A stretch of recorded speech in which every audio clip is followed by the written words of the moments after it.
日前高商去到深圳光明美爵酒店，見證香港首條直達深圳光明區的跨境巴士專線開通。大家好，我係高 Sir 啊，今日咧就從香港嚟到光明呢邊，出席一個咧跨境巴嘅一個咧通車服務。呢個跨境巴咧就特別啦，從香港就嚟到咧光明呢邊，只需要喺太子上車，經深圳灣口岸，嚟緊咧香港朋友嚟到光明呢邊咧，吃喝玩樂玩買啲咧光明乳鴿亦都咧非常方便，非常快捷，同埋咧呢啲生活環境咧亦都係不錯嘅，同埋亦都有好多咧商場，同埋咧有好多即係好靚嘅酒店。哇，仲有活動9個9啊，就可以去到香港啦。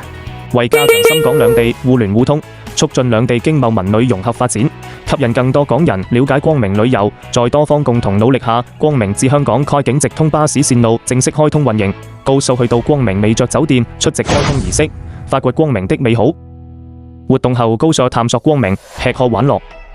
跨境巴到咗之後咧，其實光明咧亦都有地鐵啦，亦都有咧好多商場嘅。光明這裏有超酷的購物中心、超香的特色美食、超美的公園景，點講吃同客超解壓。這個長假就來光明玩點不一樣的。